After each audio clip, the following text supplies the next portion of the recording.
So now it's event day, you've got everybody registered and you're ready to populate the brackets. Now, if you created your brackets, your events ahead of time, then you want to kind of keep an eye out for this so that you don't confuse your players. Okay, so I've got a registration and I've got 2 different events or 6 events, whatever the number might be. For a player, if I go to look for events, I may see the demo singles, the demo blind draw, and the registration, and they're all on the same date. So a player might get confused and say, oh, which one do I register for? Because these 2 events are tied to the registration, you want to make sure that you hide the events beforehand. Okay, so that just the registration is showing so that players know, go to this spot and register for the event. Very easy to do when you're setting up the event or in the admin portion of the event. You can just come down and set it to inactive.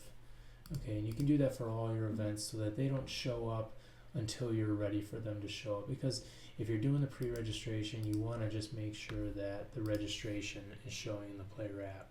Okay, so now it's time to take these players who've registered and dump them into the brackets, and I'm going to show you seeded singles and a blind draw. Now the singles, if you wanted to do doubles, it's going to be the same process. So I'm going to go to set up my bracket. Okay, and I'm going to choose my advanced singles entry. It's going to pull in a list of all the players' IDs who've registered. If it's doubles, it'll just pull in the one partner who registered for the event, not both partners. I'll do the conference points, get player points, and then you'll notice that everything shows up here. Now since this is a seeded event, I can sort. Okay, that'll give me from highest to lowest.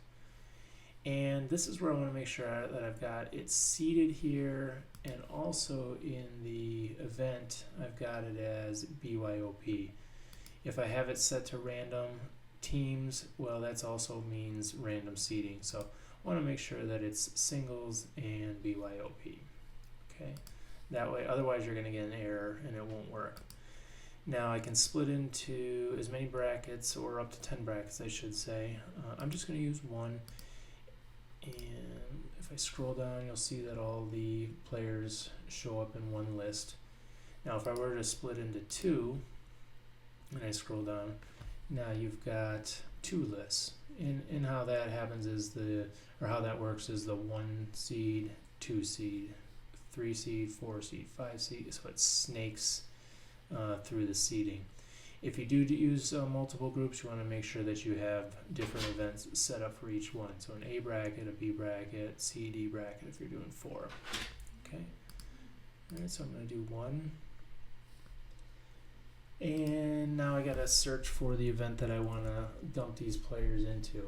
This is an advanced singles bracket. Okay.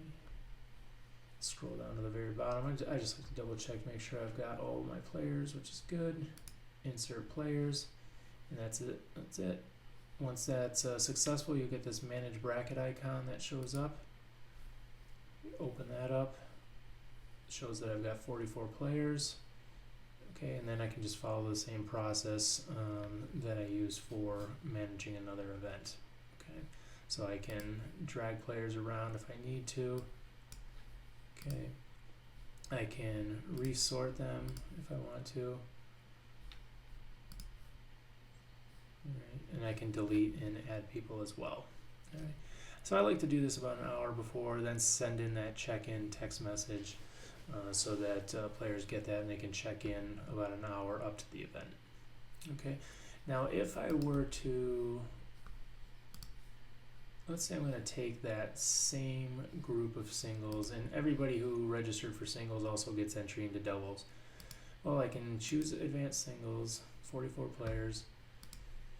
I can use the conference points, but this time sorting them doesn't really matter because this time I'm going to do a blind draw. Now over on my blind draw event, I've got to make sure that I've got it set for doubles because it's a blind draw, and random. All right, that's going to be this random here and the and the blind draw here, those have to match up so that it can randomize the players. So I do one group again, and then this time instead of the singles I'm going to do the blind draw.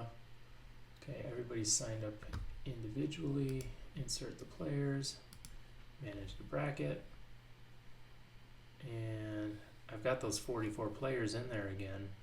This time it's a blind draw, so same thing, I can send in the text message and I can create the rosters from there. Okay, so that's how you get the teams